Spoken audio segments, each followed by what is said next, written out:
Anyway, thanks so much, Brent. Thank you for joining us today. We're so excited to have you on and to help you and to have you share the great work that you're doing. And this is even a little more personal because the years that I've gotten to know you, Brent, you're such an incredible person. And the fact that I feel like whenever people in the business world or just folks that are starting and thinking of ideas, the first person that always comes to mind is you, right? Like, you have to know Brent, you have to meet Brent, because I feel like you're just such a wealth of information. And maybe to get started, Brent, if you could introduce yourself, and when I say introduce yourself, not talking about your work as of yet, just so that people get to know you for who you are. Tell us about you, your background, your family, just in a few minutes. Sure. Thank you, Faye. Happy to talk to you again. Well, I was living in Peru, South America, and then I was born in the States, but then I lived in Peru for many, many years. And then I came back to the University of Pittsburgh to do my grad school at the Graduate School of Public International Affairs at GISPIA. And then I worked for UCIS, the University Center for International Studies at Pitt for 1 year. And then I moved to Duquesne University to work at the Small Business Development Center. And they wanted to start the International Business Program Assistance. At the same time, I was involved very heavily with Latin American Cultural Union, which is a nonprofit organization in town. And we're trying to promote the culture of Latin America to different venues here in the city. So I became president of the organization for 6 years. So I was able to meet lots of the Latino population and also different places in Pittsburgh that they love to learn about the culture. So we were presenting cultural programming, arts, cuisine, literature. I mean, it was a great experience for me as well. So during that process, I met my wife, Vivi. She's from Brazil, and she was transferred from Bayer, Brazil, to Bayer, Pittsburgh. So that's when we met in the LACU, the Latin American Cultural Union environment. So after that, I kept working for Duquesne, but I started getting more heavily working with international business assistance. So I was taking delegations of Pittsburgh companies to international trade shows. So I did many shows in Germany, the Netherlands, France, and then to Latin America, of course, took many groups to Latin America, trying to increase exports from our country. Then I moved to the University of Pittsburgh at the IEE, the Institute for Entrepreneurial Excellence, where I am now working. So my life in Pittsburgh has been great. I love Pittsburgh. I feel very at ease and nice to talk to people, and I like to meet people, especially international people who live in Pittsburgh. We feel like a connection right there with them. And I see that Pittsburgh is becoming an international city. And I really like to hear that and to be part of many small nonprofit groups that are all interested in international affairs. That's so awesome, Brent. Thank you for that background. And so great to know that you call Pittsburgh home. And I think, to be honest, a lot of people would call Pittsburgh home and feel welcome here because of people like you, right? People that are just open to help people and just make this place such a livable environment for folks. So thank you for that. Okay, so you talked about you're now in Pittsburgh. You now work for University of Pittsburgh at IEE.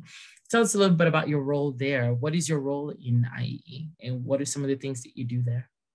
Sure. So IEE is a organization inside the University of Pittsburgh that is part of the Innovation Institute. The Innovation Institute has, they just changed names, Office of Entrepreneurship. But The Innovation Institute has 4 different centers, and one is for students only, one is for professors only, one is for industry partnerships, and one is for the community at large. And the community at large business center is called the IEE. Okay. So that's the one that I work in. Inside IEE, we have sub-centers or programs. One of them is the SBDC, the Small Business Development Center. But then we have also Panthers Lab, and then we have the Urban and Community Entrepreneurship Program. They focus on minority populations, and then we have the Entrepreneur Fellows class, which does more for companies that are already in business and they want to take advantage of all the certification courses and resources that the university offers. So inside the IEE, I kind of work in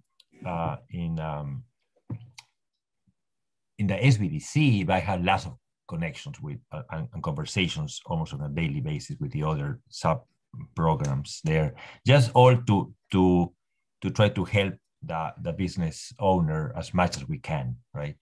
So my job there right now is to start the international business program at the SBDC and start to reach out to manufacturing companies, technology companies, or service companies who want to explore international market opportunities. So in that space, I work very heavily with 2 government-funded organizations, which one is the federal government, the United States Department of Commerce, the U.S. Commercial Service, and the state of Pennsylvania is very active also in international business.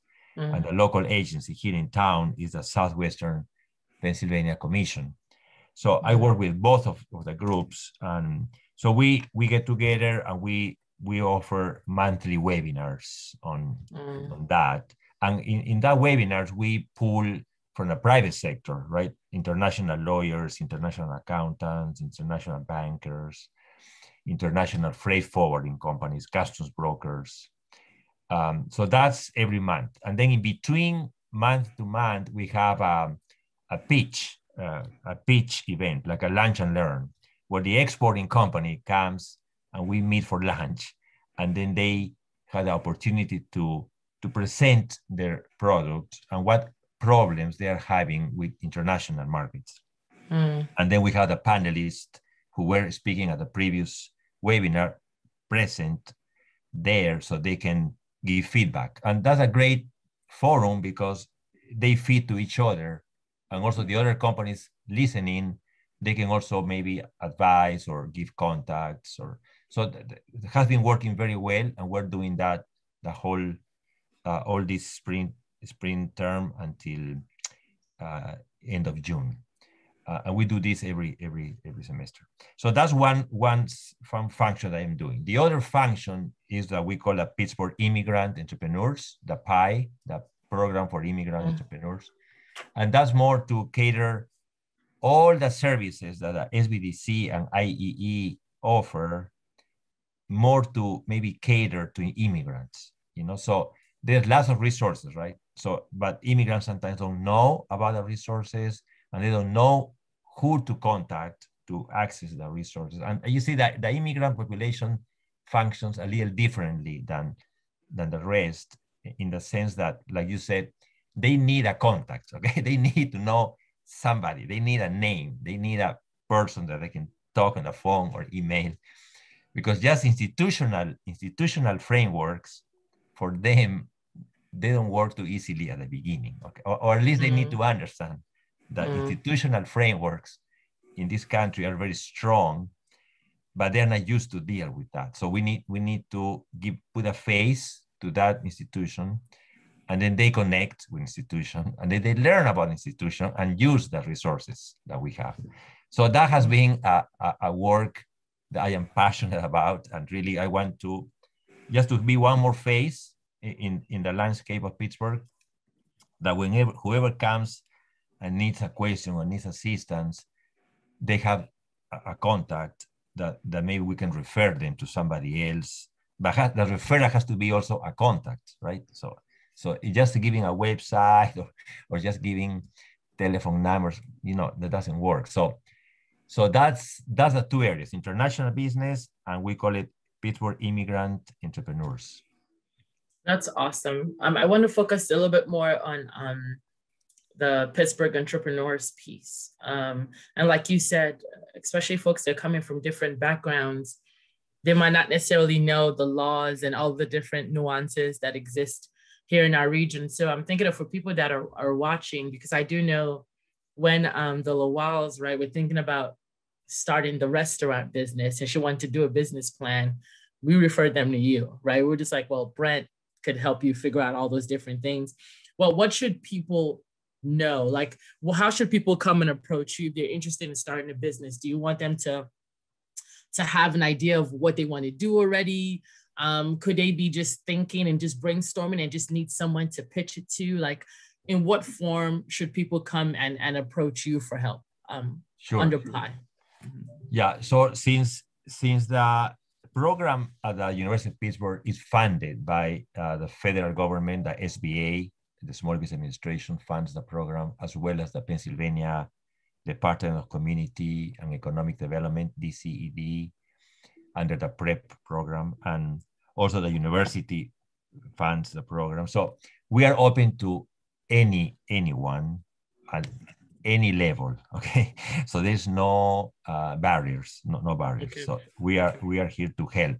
So we see ourselves as a resource, a business resource. So if they have a question or they have an idea, they are all welcome to come and engage with us. So the first thing is to visit the website and then apply via the website to become clients. And then the director will assign that case to any of the 16 business consultants that we have.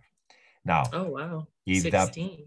So if the person wants to go directly to me, it's okay too. So they email me or call, and then I will guide them to do the application to become client. It still goes to the director, but since I help them out and my name it goes attached, most likely will come to me. So yeah, so they can just contact me or just go to the website, which is www.entrepreneur.pitt.edu. So that's the main site where you can access to become clients. Mm-hmm. That's a good one. And you said your contact as well. Do you want to share yours?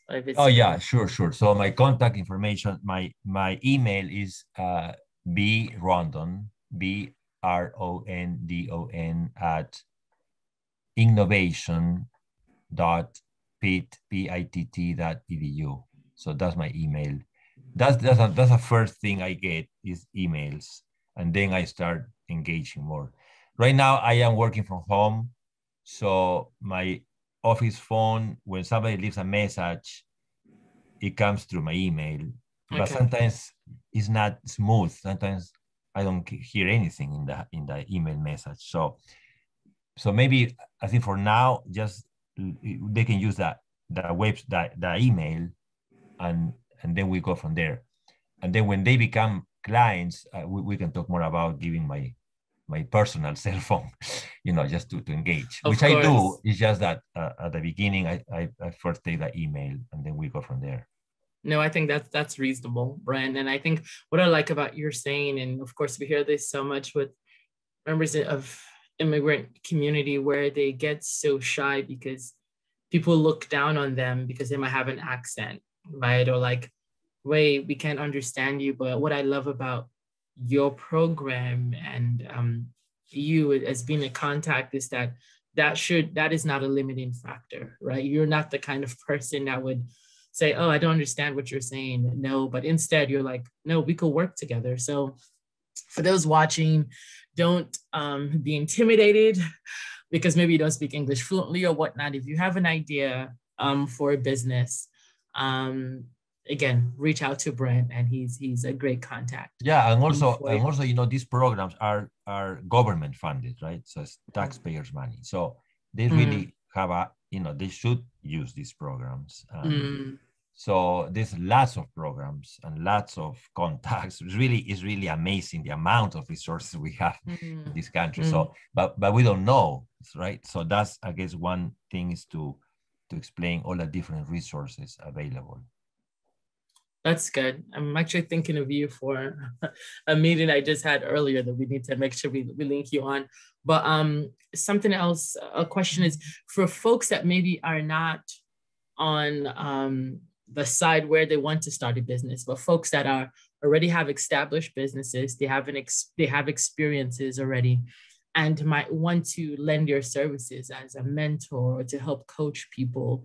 Is there room for them to contact you? Is there a way that they could work with you or under IEE as well? Yeah. So okay. So the center where I work, SBDC, that's startup business consulting, and they do also established business consulting. And then once a company gets to get sales, and the sales go to $1 million or more, then we like to go with the IEE, the EFC, the membership type group, because the conversation changes, right? Once you're in that level, you want to use different language on business, and there's different needs. So that's $1 million or more for annual sales, right? But up until you get to that $1 million, you still are under the SBDC consulting. So we can engage with any company who is in that space. And we do have clients like that right now. They might need more funding, or they might need regulations, or just advice or what to do in XYZ situation. Right before I let you go, I wonder if you could share a story with us. Can you share an example with us of a business that you've worked with? And maybe if you want to share a challenge that they faced or, a success story. Yes. So I met this guy who he was a scuba dive instructor in Mexico.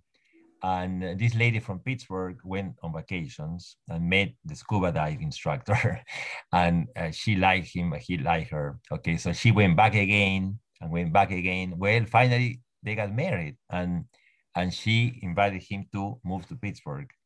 So they arrived, and the guy said, "Well, Brent, is there any scuba dive schools here in Pittsburgh?" I said, "Well, let's look for it," but we couldn't find really a big opportunity for him. Okay, so he said, "What am I going to do?" I said, "What else do you know?" "Well, I know how to cook," because he's from the Cancun area in Mexico. Okay, so that might be an opportunity. And at that time, the public market was still in operation in the Strip District. So we secured a super small table. He partnered with one of his friends, and they opened the small business there. So we did a grand opening in the table. Okay, just in the table, we did a grand opening at the public market. And then later, good food, people start coming more and more. They moved to the south side on Carson Street, to a small place to, okay, now they have a more like a small restaurant, And then with it was improving, and now they moved 2 blocks away when next to Mallorca. Next to the Mallorca restaurant, it's called La Palapa. So this story is about La Palapa, Mexican restaurant. Wow. How I met them all the way when they just arrived, and how for the challenge, right? Navigating the whole system, right? Regulations, permits, applications. Then comes the funding. So they did Kiva, and they start moving on. And then they had to lease agreements. I am not a lawyer, but I contact with the legal experts. They help out. So that's a beautiful story of an immigrant who just arrived to a new city and find a way to adapt himself to do this. And he was good at that. And now we have this successful restaurant in the South Side called La Palapa Mexican restaurant. So happy, very happy to, and like that, we have many other like that, that I am working with, even women and men, immigrants, opening their businesses. I like that. Thanks so much for sharing that. So from a table Yeah. to having prime location in the South Right. Side. That and I still remember when you get off Birmingham Bridge, it's like right there. So Yeah, right it's there, really, right? Can you see that yeah, place? yeah. Beautiful. But that was It's one beautiful. small table at a public market in the street district. That's And pretty like, impressive. amazing. His only cash register was the phone, having Oh the my square. gosh. That's it, and no receipts, Wow. no, just online receipts via email. Yeah. Wow. So, amazing. Yeah. That is amazing. Thanks so much for sharing that, Brent. And again, it's just for folks that are watching. Again, it's, I know we live in a society, what they call like a microwave society, where you expect to get everything instantly. This is not what it is. Based on your story, it's, if you're committed to it, starting small, you could grow, right, eventually. So no matter what your business is, if you're from, if you're immigrant, non-immigrant, I don't know, wherever you are across the world, again, Brent is saying IEE is ready to help and assist you. And it is free. It is free of charge at no cost to you because it's already funded by the government. And something that just comes to mind really quickly, Brent, especially for members of our community that might not trust government.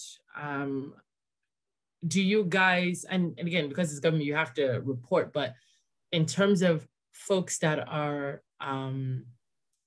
that might have different kinds of status and might want to work with you, should they reach out to you, or what would you recommend there? Yeah, well, SBA, the Small Business Administration, in the latest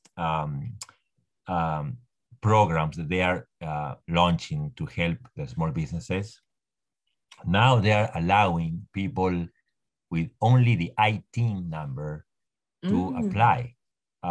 So those are people who don't have the Social Security number, but they have the individual tax ID number, the ITIN number, which that's the option, right? For people, they can get the ITIN number from the IRS. And with that, they can apply to all these SBA programs. Oh, wow. So that opens the door. We are here to talk about business development and business startups.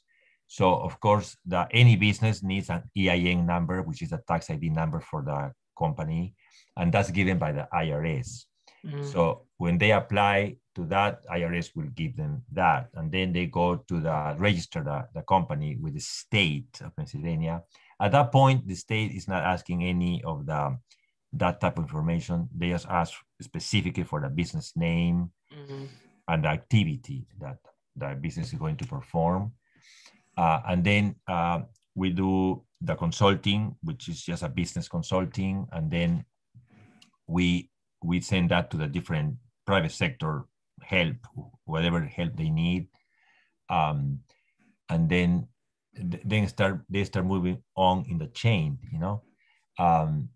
So I would not discourage anybody just because whatever situation they have, that they should not just inquiry and just ask or trying to get information, because there's lots of information, believe me. And of course, we have also access to the immigration attorneys in case they need that. There's lots of bilingual immigration attorneys in town. We'll be happy to talk to them as well. And we also have access to translations companies if they want to, just to help them out with that information. So yeah, resources are there. They just need to tap into the resources so they can get informed, right? The first thing before you make a decision is get information. And that's what we are here to help you. We're going to give information, then you can decide what the best way or best route is to do. So thank you so much, Brent. Thank you for playing an incredible part in making not just the city of Pittsburgh, but the region overall a welcoming place. And right before we let you go, if you don't mind, if you could share again your contact with folks, the website and your email. So it's brondon@innovation.pit.org.